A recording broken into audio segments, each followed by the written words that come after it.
The fluorescent lights of the emergency room hummed a relentless, indifferent tune, a soundtrack to the controlled chaos of the early morning hours. For Lily Turner, the brief sanctuary of her break was about to end. She had just unwrapped the foil from a slightly squashed turkey sandwich, her first meal in 10 hours, when the alarm blared. It wasn't the usual cacophony of beeps and alerts. It was the sharp, piercing cry of a code blue, cardiac arrest. The sandwich fell from her hands, forgotten. Adrenaline, clean and sharp, surged through her veins, washing away the bone-deep exhaustion. She ran. Her worn sneakers squeaked on the linoleum as she followed the sound, her mind already cycling through protocols, her body moving on pure, ingrained instinct. She burst into the curtained-off bay to a scene of escalating panic. An elderly man lay on the gurney, his face a placid, unnerving shade of gray. Beside him, a younger man, his face a mask of sheer terror, was shaking his father's shoulder. "Dad, Dad, wake up!" "I need a pulse check," Lily commanded, her voice cutting through the noise, calm and authoritative. Another nurse fumbled at the man's wrist, her face pale. "Nothing. He's flatlining." Without a second's hesitation, Lily was on the gurney, straddling the elderly man's still form. She ignored the chaos erupting around her, the calls for the crash cart, the frantic pages for the on-call cardiologist. She ignored the terrified son, whose world was collapsing beside her. Her focus narrowed to a single critical point, the man beneath her hands. "Starting compressions," she announced, her voice steady. She interlaced her fingers, placed her hands on his sternum, and began to push, hard and fast. The rhythm was brutal, relentless. 1, 2, 3, 4. Her arms started to burn, her shoulders screaming in protest, but she pushed through it, pouring every ounce of her strength, her will, into the simple, violent act of forcing a heart to remember its duty.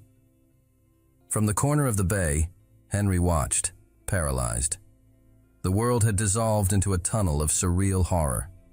One moment, he was reassuring his father, who had been admitted for observation after a dizzy spell. The next, he was watching a stranger, a woman with a fierce, determined expression, rhythmically pushing on his father's chest, fighting to drag him back from the edge of oblivion. He felt useless, a helpless bystander to the most important battle of his life. He could buy companies, move markets, command the attention of world leaders, but in this small, sterile space, he was utterly powerless. All he could do was watch the unknown nurse and pray. Time stretched and warped. Seconds felt like minutes, minutes like an eternity. The rest of the medical team swarmed the bay, a whirlwind of scrubs and equipment. But Lily remained the anchor, the engine at the center of the storm, her compressions never faltering. And then, a flicker on the monitor. A single, beautiful, erratic beep. "We have a rhythm," someone shouted. A collective sigh of relief filled the bay. The team took over, the defibrillator was charged, and the organized chaos of a successful resuscitation continued. Lily finally slid off the gurney, her body trembling with adrenaline and exertion, and faded back, her job done. Later, when the storm had passed and his father, John Walton, was stable in the quiet, dimly lit ICU, Henry stood by his bedside, his hand clutching his father's. His heart ached with a gratitude so profound it was a physical pain. The curtain to the room swished open, and the nurse from the ER walked in. Lily. She moved with a quiet efficiency, her presence a calming balm in the sterile room. She checked the monitors, adjusted a drip, her movements sure and gentle. "I'm doing just fine, son," John said, his voice weak but clear. He smiled, a tired but genuine smile, and his gaze followed the nurse. "I'm being looked after by an angel." Lily's cheeks flushed a pretty shade of pink at the compliment, a small, shy smile touching her lips. "Just doing my job, Mr. Walton." Henry looked at her then, really looked at her. He wasn't seeing a nurse anymore. He wasn't seeing the anonymous woman who had fought for his father's life. He was seeing a person. A woman with kind eyes, a gentle smile, and a strength that had literally stared down death. The gratitude in his chest morphed into something else, something warmer and more complex. A sense of awe, of wonder, and a sudden intense curiosity that left him for the second time that night, completely breathless. The following day, the nurse's station was thrown into a state of cheerful chaos. A floral delivery had arrived, a bouquet so vast and vibrant it seemed to bring a swath of a wild meadow into the sterile hospital hallway. It was a riot of cheerful, unpretentious color, sunflowers with faces turned toward the light, bright white daisies, and sprigs of fragrant lavender. It was conspicuously devoid of the typical red roses or exotic lilies that usually signaled a grand, romantic gesture. This felt different, personal. A small, simple card was tucked into the foliage. Lily pulled it out, her fingers slightly clumsy. The handwriting was strong and clear. "Thank you for giving me more time with my father. Henry Walton." Lily stared at the card, a slow, warm feeling spreading through her chest. In her line of work, gratitude was often expressed in frantic, tearful whispers in the dead of night, or not at all. A gesture this thoughtful, this personal, was a rarity. Her colleagues teased her good-naturedly, but Lily found herself returning to the bouquet throughout her shift, touching a petal, inhaling the fresh, clean scent. It was a small island of beauty in a sea of antiseptic white. Later that evening, John Walton was discharged, his recovery progressing faster than anyone had expected. Lily felt a quiet sense of satisfaction as she signed off on his chart, the successful outcome a balm to her weary soul.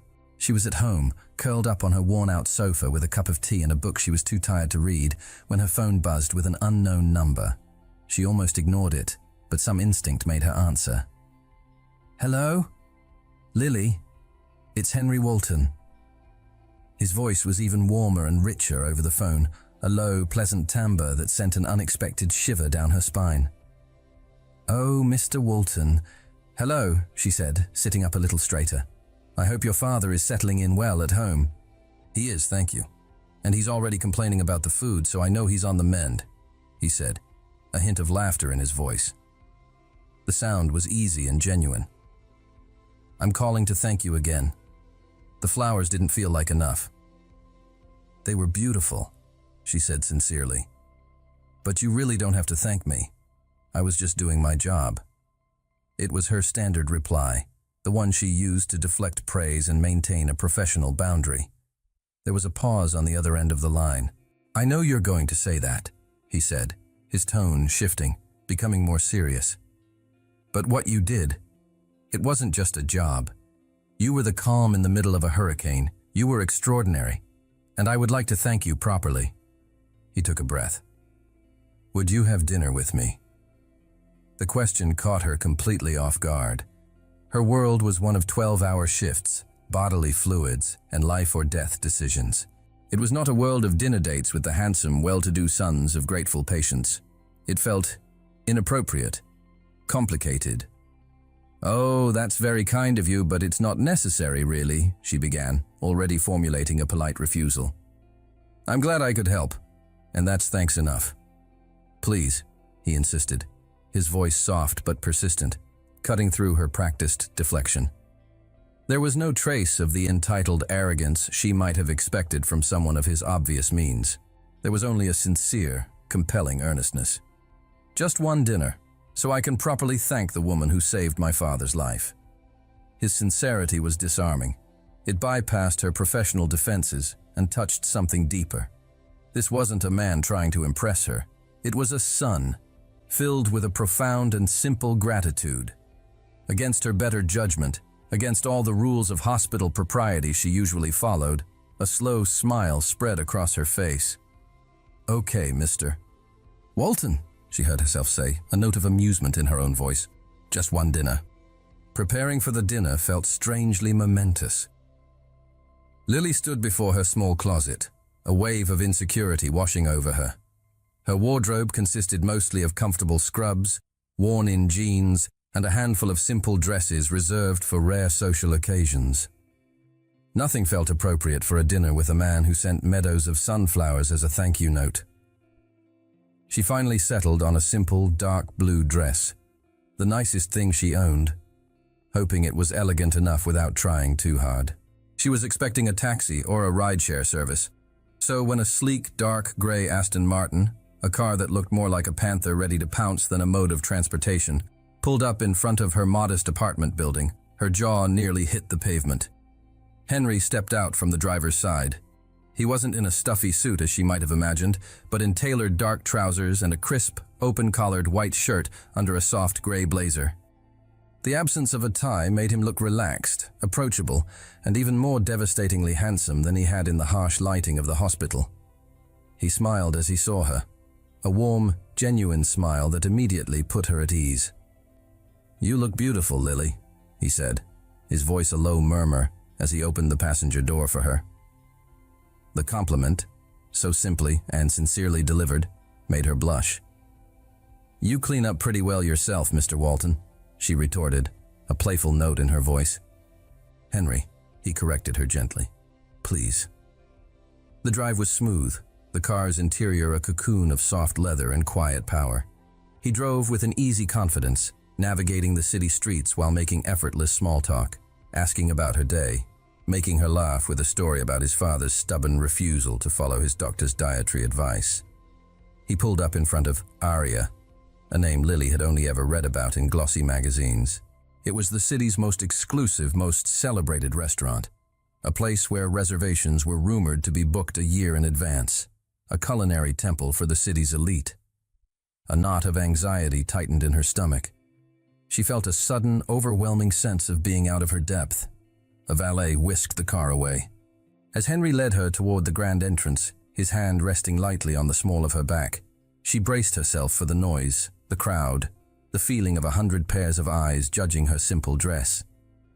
But as they stepped inside, she was met with a profound, unnerving silence. The dining room was a breathtaking expanse of soaring ceilings, soft, golden light, and tables draped in pristine white linen. But it was completely, utterly empty. There were no waiters bustling about, no clinking of glasses, no murmur of conversation. Just a single table, perfectly set for two, in the center of the vast, silent room. Lily stopped in her tracks, her eyes wide with confusion. Where is everyone?" she asked, her voice a whisper in the cavernous space. Henry had the grace to look slightly abashed, a faint flush creeping up his neck. He ran a hand through his hair, a gesture she was beginning to recognize as a sign of nervousness. "Ah," he said. I closed the restaurant for us tonight." Lily stared at him, speechless. "I wanted us to be able to talk, to have some privacy without being interrupted or overheard," he explained, his earnestness overriding his embarrassment. "And I wasn't sure what you liked to eat, so I asked the chef to prepare a little bit of everything for a tasting menu. I hope that's okay." The sheer, mind-boggling extravagance of the gesture was overwhelming. It was so far beyond the realm of her reality that it bordered on the absurd. People didn't just close Aria, but the intention behind it, the sweet, almost naive desire to ensure her comfort and privacy, was so incredibly thoughtful, it made her heart ache. She stood there, caught between awe and a terrifying awareness of the chasm between their worlds. No one had ever done anything like this for her. No one had ever made her the singular focus of such a grand, impossible gesture. She didn't know whether to be completely enchanted or utterly terrified. Being the sole occupants of a world-renowned restaurant should have felt awkward, an intimidating performance under the focused gaze of the staff. Instead, it was magical. The head chef presented each course personally, the sommelier explained each wine pairing with quiet reverence, and the service was so discreet and seamless that it felt as if the food simply appeared. The meal itself was a symphony of flavors, the most exquisite food Lily had ever tasted. But it quickly became secondary. The true main course was the conversation. With the distractions of a crowded restaurant stripped away, there was only him. And he was captivating. He was funny, his humor dry and self-deprecating. He was brilliant, speaking about art and history with a quiet passion. But most of all, he was an incredible listener. He asked about her, not with the polite, superficial curiosity she was used to, but with a genuine, focused interest that made her feel like the most fascinating person in the world. He asked about nursing school, about the challenges and triumphs of her job. He didn't flinch when she described the gritty, often heartbreaking reality of the ER. Instead, he listened with a deep, empathetic respect.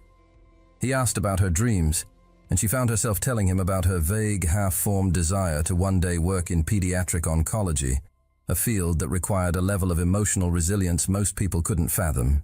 "It must take a special kind of strength to bring so much light to such a dark place," he said, his gaze full of an admiration that made her feel truly seen.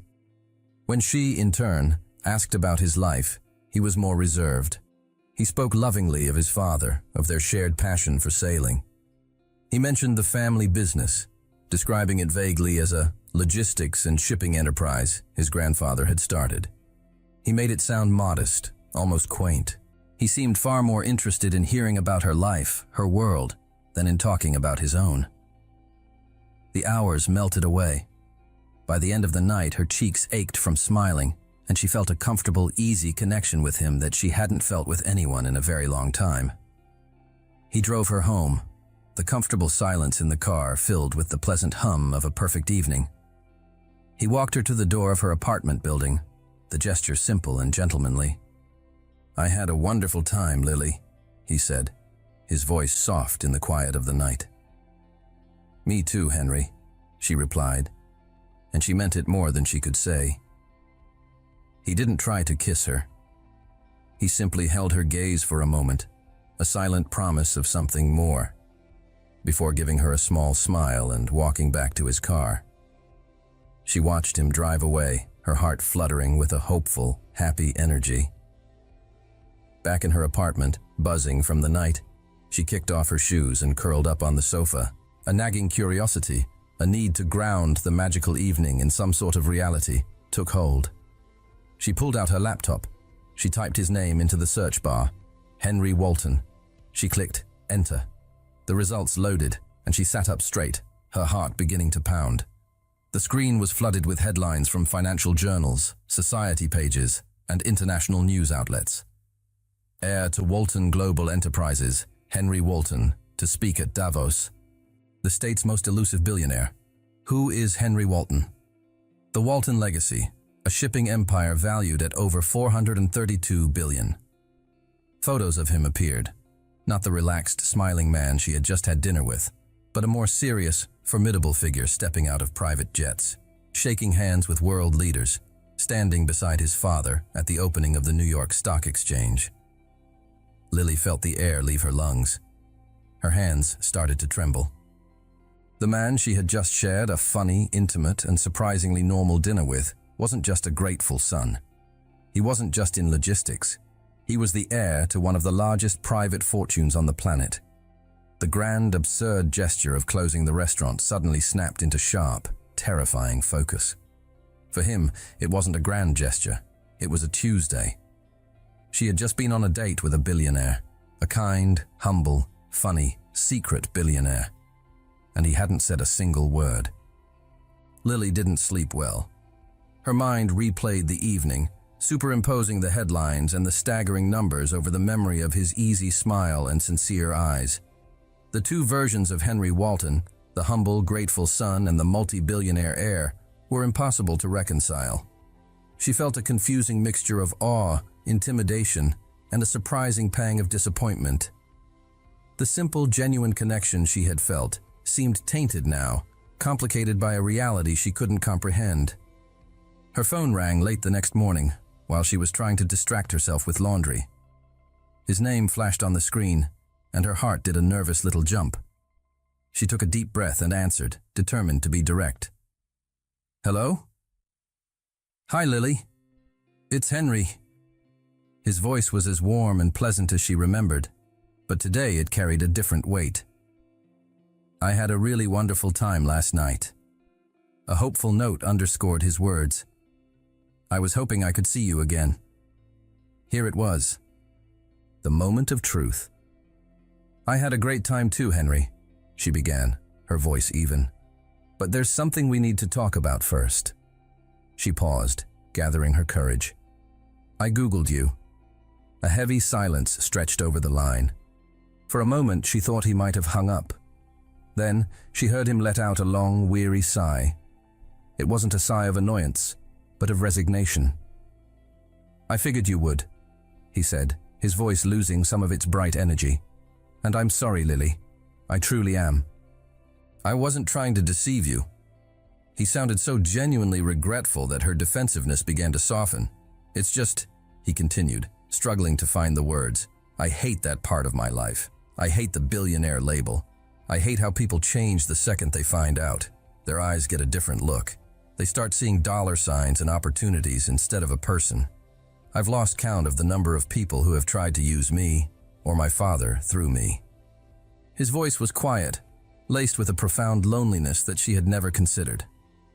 "For one night, I just wanted to be Henry, the guy whose dad you saved. I wanted to see if you would like that guy. Is that selfish?" His raw honesty disarmed her completely. He wasn't hiding his wealth out of arrogance, but out of a deep-seated need for genuine connection. He was protecting himself. She, who had built her own professional and emotional walls, could understand that better than most. The intimidation she felt began to melt away, replaced by a surprising wave of empathy. "No," she said softly. "It's not selfish. I get it." She took a breath.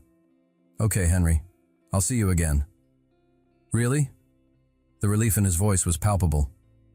"Yes, but on one condition," she said, a playful, challenging note entering her voice. "Anything. No more closed restaurants. No more grand billionaire gestures. Next time we go somewhere I can actually afford to buy my own dessert." She heard him laugh on the other end of the line, a full, genuine, relieved sound that made her smile.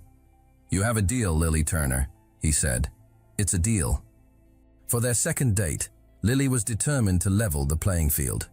She chose the Little Owl, a tiny, bustling Italian restaurant tucked away on a cobblestone street in her neighborhood. It was the complete antithesis of Aria. The tables were packed close together, the air was thick with the scent of garlic and simmering tomatoes, and the sound of boisterous conversation and clattering plates was a constant, lively hum. It was her favorite spot, a place of warmth, authenticity, and incredible lasagna. When she told him where they were going, he didn't hesitate. "Sounds perfect," he'd said.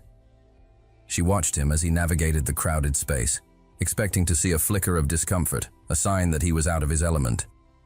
But there was none. He shed his billionaire persona at the door like a heavy coat. He smiled warmly at the hostess. He didn't flinch when a waiter bumped into his chair, and he looked around the noisy, chaotic room not with disdain, but with a genuine, curious interest. "This place is great," he said, leaning forward so she could hear him over the din. "It feels alive." To her surprise, he fit in seamlessly. He wasn't playing a part. He was genuinely enjoying himself. He charmed their waitress, a gruff, no-nonsense woman named Maria, making her crack a rare smile. He insisted they share a bottle of the house red wine, pronouncing it excellent with a sincerity that made the restaurant's owner, who overheard, beam with pride. He was just Henry, a man enjoying a good meal with a woman he was interested in. The illusion was so perfect, so complete, that when it shattered, the effect was jarring. "Lily, hey," a familiar voice cut through the noise. It was Mark, one of the senior residents from the hospital, a good-natured but notoriously gossipy doctor. He was at a nearby table with his wife. "Mark, hi," Lily said, a little flustered by the interruption. Mark's eyes slid from Lily to the man sitting across from her. "Didn't know you'd be in this part of town. And who's your friend?" he asked, his tone friendly and casual. "Mark, this is Henry." "Henry, this is my colleague, Dr. Mark Chen," she said, making the introductions. "Henry." "Walton?" Mark asked, his eyes widening slightly as he made the connection. The name, combined with the face he'd likely seen in news reports, clicked into place. The change was instantaneous and deeply uncomfortable. Mark's relaxed posture straightened. His casual smile became more deferential, more strained. "Mr. Walton, it's an honor, sir," he gushed, his tone shifting from that of a peer to that of an inferior. "I've read all about your family's philanthropic work with the city's hospitals. It's truly remarkable." Henry's smile became a little tighter, a little more polite. "Thank you, Doctor." My father believes in giving back to the community." The conversation was brief, but the damage was done. After Mark returned to his table, occasionally stealing awestruck glances in their direction, a heavy silence fell over them. Henry sighed, a deep, weary sound, and stared down at his wineglass. "See?" he said quietly, not with anger, but with a profound, heartbreaking sadness. "That's what I was talking about." He looked up at her, and his face was stripped of the easy charm from moments before. In its place was the tired, lonely expression of a man who constantly had to question if people were seeing him, or the name and the fortune that followed him like a shadow. For the first time, Lily truly understood. It wasn't just about avoiding gold diggers. It was a fundamental, exhausting loneliness, a constant battle to be seen for who he was. And in that moment, her heart went out to him, a wave of empathy so strong it felt like it could bridge the vast, impossible distance between their two worlds. A week later, it was Henry's turn. "There's a charity gala my family's foundation is sponsoring," he'd explained over the phone, his voice hesitant. "It's for the children's hospital. I have to go. I was wondering if you would come with me." He rushed to add, "No pressure at all, just as my date. It would just be nice to have you there." And so, Lily found herself stepping into a world she had only ever imagined. The gala was held in a grand museum, its marble halls transformed into a glittering forest of ice sculptures and cascading floral arrangements. The air hummed with the quiet clinking of champagne flutes and the murmur of conversations about stock portfolios and summering in the Hamptons. It was a sea of designer gowns, jaw-dropping jewelry, and practiced predatory smiles. Lily felt like a sparrow that had accidentally flown into an aviary of exotic peacocks. Her dress, a simple but elegant navy blue gown she'd bought from a high-end department store after much agonizing, had felt beautiful in the shop. Here, it felt painfully plain. She clutched her small handbag like a shield, acutely aware of the subtle, appraising glances being sent her way. Henry, however, was her anchor. He seemed to sense her unease, his hand a constant reassuring presence on the small of her back. He navigated the room with a quiet authority, his posture relaxed but commanding. He was in his element, yet he made her feel like she was the only person in the room, leaning in to whisper a witty observation about a particularly ostentatious guest or steering her toward a quiet corner when he sensed she was feeling overwhelmed. The inevitable confrontation came near the silent auction tables. A woman with a surgically tightened face and diamonds dripping from her ears glided toward them. Her eyes raked over Lily's simple dress with a look of barely concealed disdain. "Henry, darling," the woman purred, ignoring Lily completely. "I almost didn't recognize you without a Beaumont on your arm." She then turned her critical gaze fully on Lily. "And who is this quaint little thing you've brought?" "This is Lily Turner," Henry said, his voice dangerously smooth, his arm tightening protectively around Lily's waist. The woman's eyes did another slow, insulting sweep of Lily's dress. "Turner," she mused. "I don't believe I know that name. And that dress, I simply must know the designer. It's so brave, to be so understated." The insult was wrapped in a veneer of false curiosity, making it all the more venomous. Lily felt a hot flush of humiliation creep up her neck.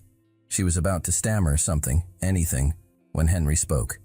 His voice was calm, almost conversational, but it cut through the air like a shard of ice.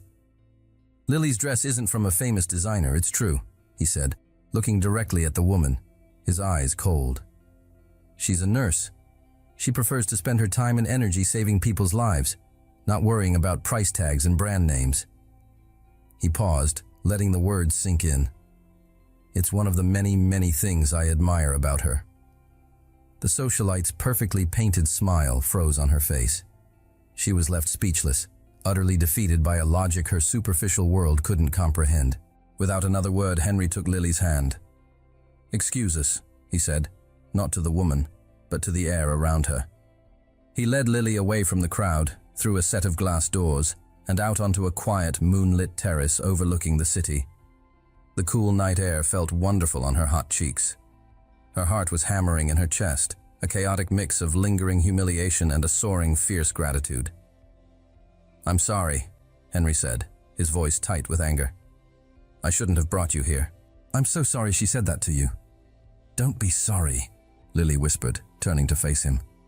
The city lights glittered behind him, creating a halo around his silhouette. "Thank you." In that moment, under the vast, starry sky, the chasm between their worlds seemed to vanish. There was no billionaire, no nurse. There was just a man who had defended her with a fierce, intelligent loyalty, and a woman who was realizing, with a terrifying, thrilling certainty, that she was falling for him. The terrace was a quiet sanctuary, a world away from the glittering chaos inside. The distant sounds of the orchestra and the city's gentle hum were a soft, muted backdrop to the charged silence that had fallen between them. Lily's heart was still beating a rapid, unsteady rhythm, not from the socialite's insult, but from Henry's defense. She looked at him, really looked at him, in the soft glow of the moonlight. The anger had faded from his face, replaced by a look of sincere, anxious concern for her. "Did you really mean it?" she asked, her voice barely a whisper. "What you said in there, about admiring me?" He stepped closer, the space between them shrinking until she could feel the warmth radiating from his body. He reached out and gently tucked a stray strand of hair behind her ear, his fingers lingering for a fraction of a second against her skin. The simple touch sent a jolt of electricity through her.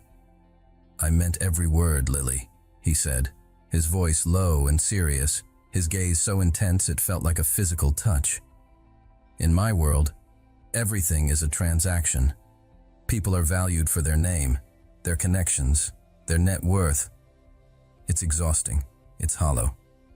He looked into her eyes, and she saw a raw vulnerability there that he showed to no one else.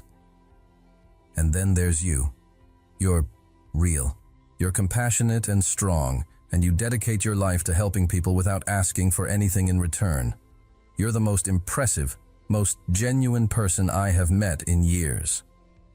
He took a shaky breath, the confession he was about to make clear on his face.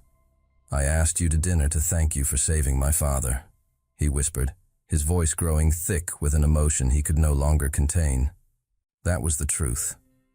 But it's not the whole truth." He moved closer still, his other hand coming up to gently cup her cheek.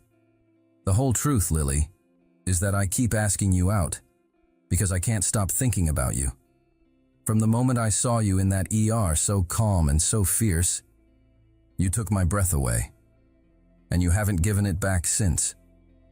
The world seemed to stop. There was no gala, no city, no chasm between their lives.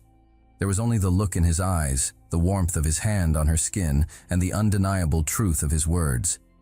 He lowered his head, his gaze dropping to her lips, giving her every opportunity to pull away.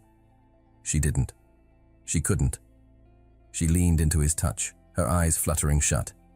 He kissed her. It wasn't a kiss of explosive, demanding passion. It was tender, questioning, and filled with all the pent-up wonder and admiration he had just confessed. It was a kiss that tasted of champagne and cool night air, and the breathtaking relief of a truth finally spoken. It was the gentle, inevitable collision of two worlds, two hearts, that were no longer separate. It was no longer about gratitude. It was no longer about different worlds. In the quiet magic of that first kiss, it was simply about a man and a woman who were undeniably and irrevocably falling in love. The magical bubble of the terrace, the perfect, private moment of their first kiss, burst before the sun even rose. Lily woke to the insistent buzzing of her phone on the nightstand. It wasn't her alarm. It was a cascade of text messages, one after another, from her friends and colleagues. "OMG, Lily, is this you? You're on the cover of the Daily Goss." With a sense of dread, she unlocked her phone. The first thing she saw was a photo. It was grainy, clearly taken from a distance with a long lens camera, but it was unmistakable. It was her and Henry on the terrace, locked in their first kiss. The city lights glittered romantically behind them, creating a perfect storybook image. The headline above it was anything but romantic. The Recluse and the Nurse, Billionaire heir Henry Walton's mystery woman revealed. Her heart sank. She clicked on the article. It was a breathless piece of speculative gossip, piecing together the few facts they had: her name, her profession, the fact that she had been the nurse on duty when his father was admitted to the hospital. They painted a narrative of a whirlwind, unlikely romance, a real-life Cinderella story. And suddenly, her quiet, anonymous life was over. The hospital, once her sanctuary, became a gauntlet. Colleagues stopped her in the hallway, their questions a mixture of genuine curiosity and thinly veiled envy. Patients' families looked at her differently, with a new, uncomfortable awe. She felt like an exhibit in a zoo, her life no longer her own. The worst part was the paparazzi. A handful of them were camped out across the street from the hospital entrance, their long lenses pointed like sniper rifles. They followed her when she left her shift, shouting questions, their camera flashes like small, aggressive explosions. "Lily, is it true you're dating Henry Walton? How does it feel to be dating a billionaire? Is it love, or are you after his money?" She hated it. She hated the intrusion, the assumptions, the way her life, her character, her very real feelings for Henry were being twisted into a cheap, sensationalized story for public consumption. Henry was furious. When he called her, his voice was tight with a cold, protective rage. "I'm so sorry, Lily. I have my legal team drafting a cease and desist. We'll issue a statement demanding privacy. We'll sue them for harassment." His instinct was to fight, to use his immense power and resources to crush the problem. But Lily, whose life had been about de-escalating chaotic situations, knew that would be like pouring gasoline on a fire. "No, Henry," she said, her voice calm and steady despite the turmoil she felt inside. "Don't. Please." "What? Why not? They're harassing you." "Because that will only make it a bigger story," she explained patiently. "A statement, a lawsuit, that confirms there's something to talk about. It feeds the beast. The best way to kill a story like this is to starve it of oxygen. We just ignore it. We live our lives. Eventually they'll get bored and move on to someone else." There was a silence on the other end of the line. He was a man used to taking decisive, powerful action. The idea of doing nothing was completely foreign to him, but he heard the quiet strength and wisdom in her voice. "Okay, Lily," he said finally, a note of awe in his voice. "Okay, we'll do it your way." He agreed, but she could hear the worry still lingering in his tone. He was terrified. Not of the press, not of the gossip, but of the very real possibility that his world, with all its ugly, intrusive baggage, was about to swallow hers whole. And he feared it might be the one thing he was powerless to stop. The media storm, though unnerving, eventually began to subside, just as Lily had predicted. Their strategy of quiet dignity worked. They continued to see each other, opting for quiet nights in their respective apartments rather than public outings, their bond deepening in the shared sanctuary they created away from prying eyes. A few weeks later, Henry invited her for a Sunday dinner at the Walton estate. The atmosphere was completely different from her first, tense visit. John Walton, now fully recovered, and his old, vibrant self, treated Lily not as a guest, but as a cherished member of the family. He seated her next to him at the grand dining table, regaling her with embarrassing stories of Henry's childhood. "I'm telling you, Lily," John said, his eyes twinkling as he raised his wine glass. "This boy was a sullen cloud of gloom before you came along. To Lily," he toasted, his voice thick with genuine affection, "for bringing the sunshine back into my son's life." Henry blushed, a rare and endearing sight, as he smiled at Lily across the table. In that moment, surrounded by warmth and acceptance, Lily felt a profound sense of peace, a feeling of belonging she had rarely known. The idyllic scene shattered in an instant. In the middle of a laugh, John's expression changed. His hand flew to his chest, his face contorting in pain. A strangled gasp escaped his lips, and before anyone could react, he slumped forward in his chair, unconscious. The world dissolved into chaos. Henry's mother screamed. Henry froze, the color draining from his face, the horror of the ER repeating itself. But Lily didn't freeze. Her training took over, a calm, clear voice cutting through her own panic. "Henry, call 911 now," she commanded, already moving, gently lowering John to the floor. "He has a pulse, but it's thready. We need to keep him stable." She worked with a focused, professional calm, monitoring his breathing, loosening his collar, being the anchor in the storm until the paramedics arrived. At the hospital, the news was a mixture of relief and dread. John had suffered a second, milder heart attack. He was stable, but the doctors wanted to keep him for several days of observation and testing. Henry was shaken to his core, the terrifying fragility of his father's life once again laid bare. Lily stayed with him, her hand a constant, steady presence in his, her quiet strength his only solace. The next day, while Henry was at the hospital with his father, Lily's phone rang. It was her best friend Sarah, and her voice was a frantic, panicked whisper. "Lily? Oh God, I'm so glad you answered. I'm freaking out," Sarah cried. "My period is late. Like really late. I think I might be pregnant. I'm too scared to even buy a test. I'm too scared to find out by myself. Can you please come with me?" Lily's heart went out to her friend. "Of course," she said immediately, her own exhaustion and stress forgotten in the face of her friend's panic. "I'm on my way. We'll figure this out together." They met at a large anonymous chain pharmacy downtown. Sarah was pale and trembling, so Lily took charge. "Stay here, I'll get it," she said reassuringly. She walked down the aisle, her mind a million miles away, thinking about John Walton, about Henry, about her friend's terror. She grabbed a pregnancy test from the shelf, a simple box, and walked to the front of the store. To calm her friend's nerves, she even offered a small, reassuring smile as she paid the cashier. She didn't notice the beat-up sedan parked across the street. She didn't see the glint of a long-range camera lens.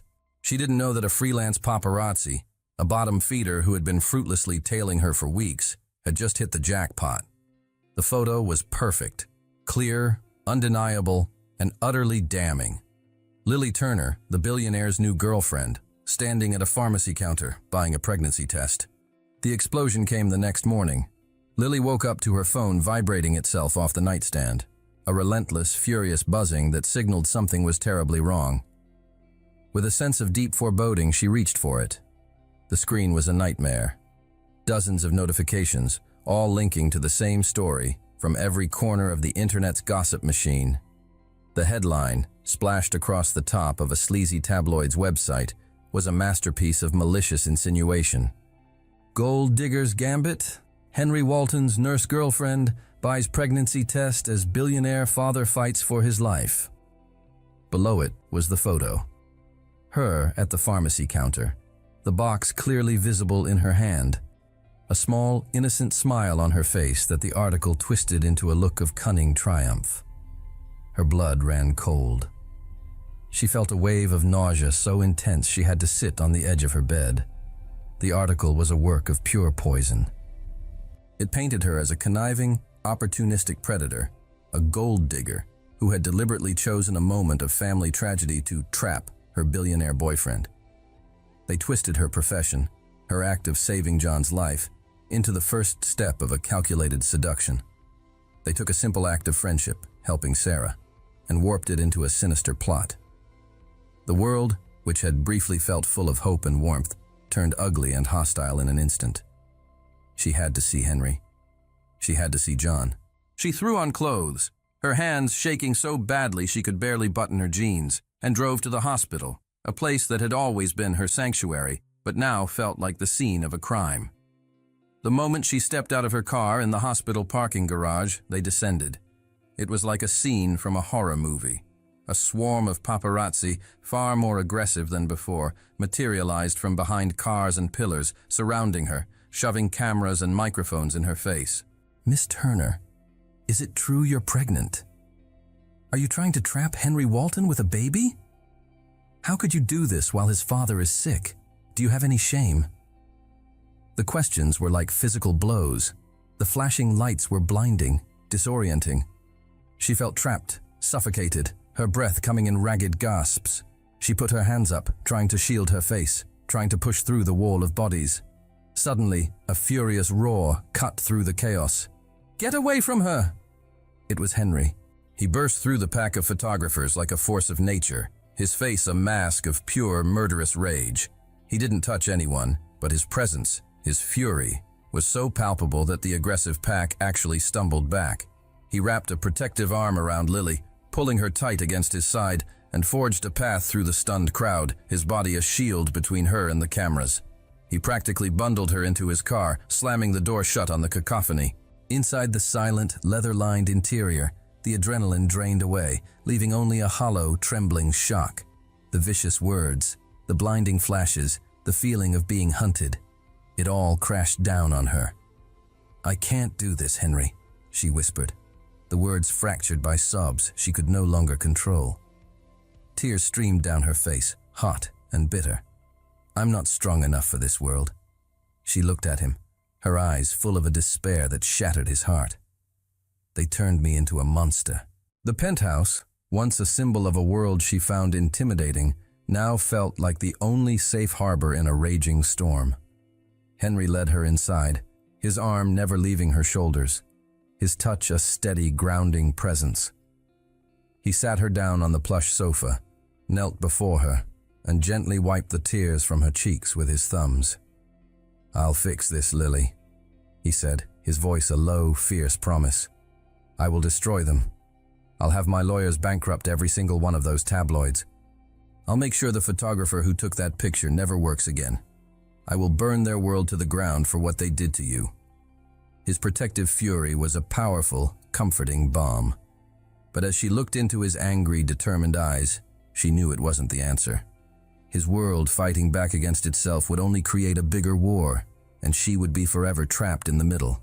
She took a deep, shuddering breath, finding a sliver of the calm she reserved for her most critical patients. "No, Henry," she said, her voice quiet but firm. She placed her hand over his. "You can't." He stared at her, confused. "Why not? They can't get away with this." "This isn't about them," she explained, her heart aching with the truth she was about to speak. "This is about me. I became a nurse to help people, to be a quiet, steady presence in the middle of their chaos. My purpose is to heal, to soothe." She looked around the magnificent apartment, at the glittering city beyond the glass. "And now, because of my connection to you, I am the chaos. I'm the source of pain and stress for you, for your family. I'm a headline, a scandal. I look in the mirror, and I don't recognize the person I've become in this world." The words hurt to say, but they were true. The joy, the love, the incredible connection she felt with him was being poisoned by the toxic ecosystem that surrounded his life. "I need a break," she said, the words feeling like shards of glass in her throat. "I need to step away from all of this, from the cameras, the gossip, from your world. I need to find myself again." "Is this you breaking up with me?" he asked, his voice hollow, a look of raw panic in his eyes. "No," she whispered, tears welling up again. "I love you, Henry. I think that's the only thing I'm sure of right now. This isn't about you or us. It's about me. I'm losing myself, and if I let that happen, I'll have nothing left to give you anyway." He saw the profound, unshakable pain in her eyes. He saw that this wasn't a negotiation or a plea for reassurance. It was a desperate act of self-preservation, and to deny her that would be the cruelest act of all. Devastated, but loving her enough to respect her need, he nodded slowly. "Okay, Lily," he said, his voice thick with an emotion he couldn't hide. "I understand." He squeezed her hand. "I'll wait. However long it takes. I'll be right here." She went back to her small, quiet apartment that night. The silence she had once cherished now felt cavernous, deafening. It was no longer a peaceful retreat, but a hollow reminder of what she had lost. 2 weeks passed, 2 weeks of hollow days and long, sleepless nights for both of them. For Lily, every quiet moment was filled with the memory of his laugh, his touch. For Henry, the sprawling penthouse felt like a tomb. The privacy and order he had once valued above all else were now just loneliness and emptiness. He realized, with a clarity that was both painful and absolute, that a quiet life meant nothing without her to share it with. One night, staring out at the city lights that now seemed cold and distant, he couldn't stand it anymore. He couldn't wait. He couldn't let the poison of his world win. He grabbed his car keys, his heart pounding with a new, fierce resolve. He wasn't going to let her fight this battle alone. He wasn't going to let her retreat. He was going to fight for her, for them, no matter what the press or his family or the entire world had to say about it. The sharp, insistent buzz of her apartment's intercom cut through the heavy silence of the evening. Lily's heart leaped into her throat. No one ever buzzed her apartment unannounced. With trembling hands, she pressed the talk button. "Hello? It's me." Henry's voice, low and slightly distorted through the small speaker, was all it took. A wave of longing so intense it made her dizzy washed over her. "Let me come up, Lily," he said. It wasn't a demand, but a plea. "Please." She buzzed him in, her mind racing. When she opened her door, he was standing there, looking tired and drawn, but with a fire of determination in his eyes she had never seen before. "I know you asked for space," he said immediately, before she could speak. "And I tried. I really did. But it's impossible." He took a step closer, his presence filling her small hallway. "Living without you isn't living, Lily. It's just waiting. And I'm done waiting." She thought he was going to plead his case, to promise again to fix everything. Instead, he made an offer that was completely unexpected. "Run away with me," he said, his voice urgent. "Just for the weekend. No phones, no news, no city. Let me take you to a place where no one knows my last name. A place where I was just Henry." The proposition was crazy. It solved nothing. But the look in his eyes, a desperate need to connect with her away from the wreckage of their two worlds, was irresistible. Intrigued, and with her heart pounding with a hope she thought she had extinguished, she found herself nodding. Hours later, they were driving north, the city's oppressive glow shrinking in the rearview mirror. They drove until the highways turned into country roads and the streetlights were replaced by the vast, star-dusted canopy of the night sky. He finally turned down a long, unpaved driveway, the car's headlights cutting through a thick forest of pine, and pulled up to a small, rustic cabin nestled on the shore of a moonlit lake. "My grandparents built this place," he explained, his voice softer, more relaxed than she had heard it in weeks. "It was our family's refuge before everything got so big." The cabin was the antithesis of his penthouse. It was simple, cozy, and filled with the scent of wood smoke and old books. The furniture was worn and comfortable, the walls adorned with faded photographs of a happy, normal-looking family. This was a home, not a showpiece. They spent the next day in a different world. They walked for hours through the silent, sun-dappled woods. He taught her how to skip stones across the glassy surface of the lake. They cooked a simple meal of grilled fish, which he'd caught himself, in the cabin's small, old-fashioned kitchen. Here, he wasn't the formidable billionaire. He was relaxed, happy, his laughter easy and frequent. He was just Henry. That night, they sat on a braided rug in front of the crackling fireplace, the warmth chasing away the evening chill. "I brought you here for a reason, Lily," he said, his voice low and thick with emotion as he stared into the flames. "This is the only place on earth where I've ever felt completely myself. Where I wasn't the Walton heir or the future CEO. I was just a kid who loved to fish and climb trees." He turned to look at her, his eyes reflecting the fire's golden light, his vulnerability a raw, open wound.